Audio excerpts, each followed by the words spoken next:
9th August కోల్కతాలోని ఆర్జేకార్ medical college లో అత్యంత దారుణమైన ఇన్సిడెంట్ జరిగింది. ఒక జూనియర్ డాక్టర్ ని రేప్ చేసి దారుణంగా హత్య చేశారు. ఆ జూనియర్ డాక్టర్ 36 అవర్స్ డ్యూటీ చేసి రెస్ట్ తీసుకోవడానికి సెమినార్ హాల్ కి వెళ్ళింది. అక్కడే ఈ దారుణమైన రేప్ అండ్ మర్డర్ ఇన్సిడెంట్ జరిగింది. ఫస్ట్ దీన్ని సూసైడ్ అని చెప్పి కేస్ ని డైవర్ట్ చేశారు. పేరెంట్స్ కి కూడా సూసైడ్ అని ఇన్ఫార్మ్ చేశారు. పేరెంట్స్ ని 3 అవర్స్ వరకు లోపలికి అలో చేయలేదు. ఆమె ఫేస్ అండ్ బాడీ మొత్తం ఇంజ్యూరీస్ ఉన్నాయి, అలాగే ఐస్ బ్లీడ్ అవుతున్నాయి. దీనిపైన ఇన్వెస్టిగేషన్ చేస్తే ఇది రేప్ అండ్ మర్డర్ కేసు అని తేలింది. ఈ మర్డర్ ఇన్సిడెంట్ మొత్తం 3 to 5 AM మధ్యలో జరిగిందని తెలుసుకున్నారు. సీసీటీవీ ఫుటేజ్ అలాగే అక్కడ దొరికిన బ్లూటూత్ హెడ్ ఫోన్ ఆధారంగా సంజయ్ రాయ్ అనే సివిక్ వాలంటీర్ ఈ పని చేశాడని తెలిసింది. పోస్ట్ మార్టం రిపోర్ట్ ప్రకారం ఇది గ్యాంగ్ రేప్ అని అంటున్నారు. ప్రెసెంట్ ఈ కేసు ని సిబిఐ ఇన్వెస్టిగేషన్ చేస్తుంది. జూనియర్ డాక్టర్ కి న్యాయం జరగాలి, అలాగే క్రైమ్ లోని స్ట్రిక్ట్ చేయాలని డాక్టర్స్ అందరూ ప్రొటెస్ట్ చేస్తున్నారు. ఈ ప్రొటెస్ట్ లో వెస్ట్ బెంగాల్ సీఎం కూడా పార్టిసిపేట్ చేశారు. ప్రతి ఒక్కరూ రియాక్ట్ అవ్వాల్సిన సిచ్యువేషన్ ఇది.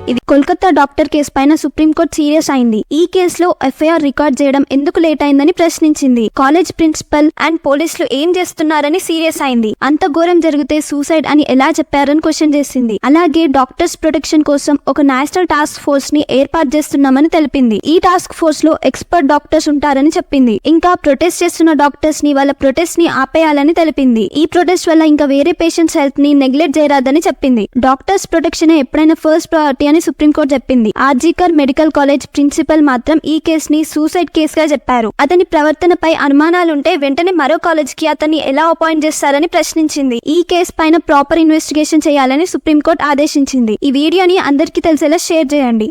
#justice for Moumita అని కామెంట్ చేయండి.